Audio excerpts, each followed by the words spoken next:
Hey, what's going on guys? Welcome back to the second part of my Game Boy Zero build. In this video we're going to be doing the major case modifications to the Game Boy, as well as test fitting the PCB and buttons into the case once we're done. So let's get into it. On the front of the case here, what we're going to want to do is remove all of these nubs from this point up, as well as this one nub above this buttonhole.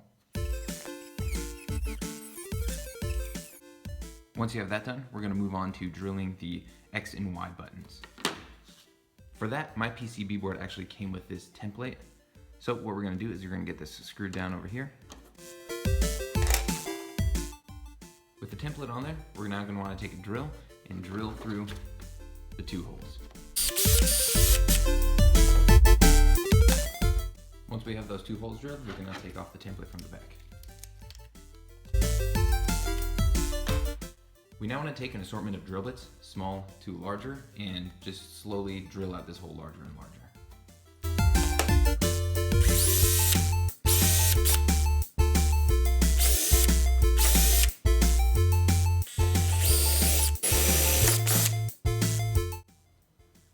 Once you have the holes drilled out to the proper size, we can then move on to enlarging the screen opening. Now there's two ways of doing this. You can either drill it all the way out to this edge here, or you can leave a few millimeters for a screen protector to attach onto. That's what I'm going to be doing in this video here.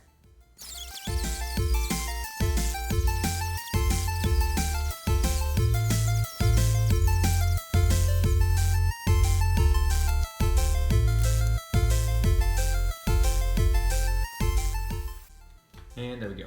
I know it's not the prettiest thing for now, but it'll do. Now, moving on to the back, I'm actually going to be trying to leave most of this battery casing in here. I'm going to remove these ribs and potentially some of this siding here. So let's give it a shot.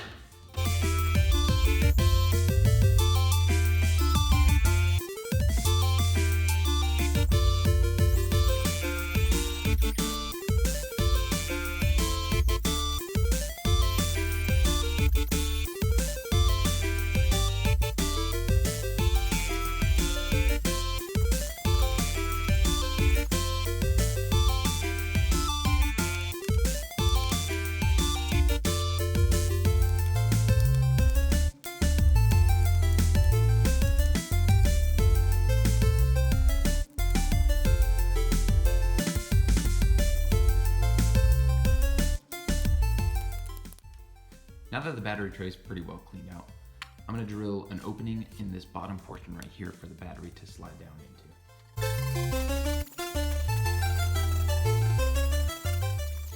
With this bottom portion cut out now, you can see that the 2500 milliamp hour battery fits perfectly in the battery compartment now. Moving on to the inside of the backing, we are now going to grind down these two nubs right here so that these tactile switches just barely poke out of these two screw holes.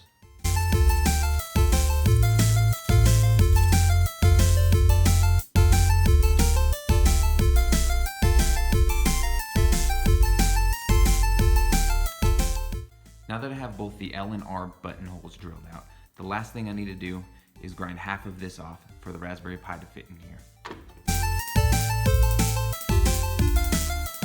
One last thing I actually forgot, we're gonna grind this headphone jack mount off.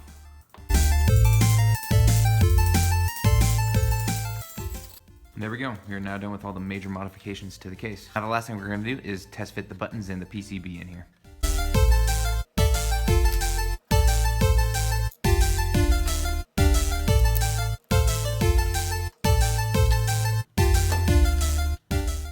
Game Boy Zero with all the buttons in there.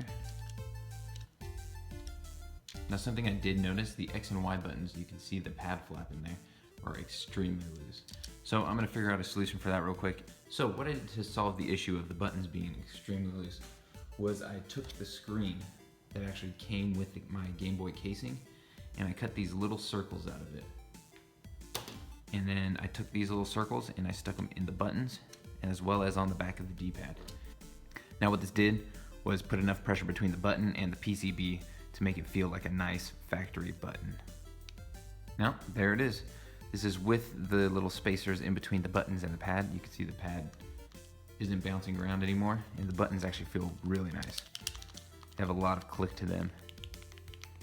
and they feel honestly even better than an actual Game Boy. So if you're having an issue with the buttons feeling a little soft and the cushion flapping around, definitely find a thin piece of plastic, stick it in between the cushion and the little pad, and that'll solve your issues. If you enjoyed this content and it helped you out, be sure to like, comment, and subscribe down below. Also in the next video, we're gonna be going over how to wire up the PCB to the Teensy, as well as the full setup of the Teensy with your computer. So if that's something that you're interested in, be sure to subscribe to be notified when that video goes up. And until then, I'll see you in the next video.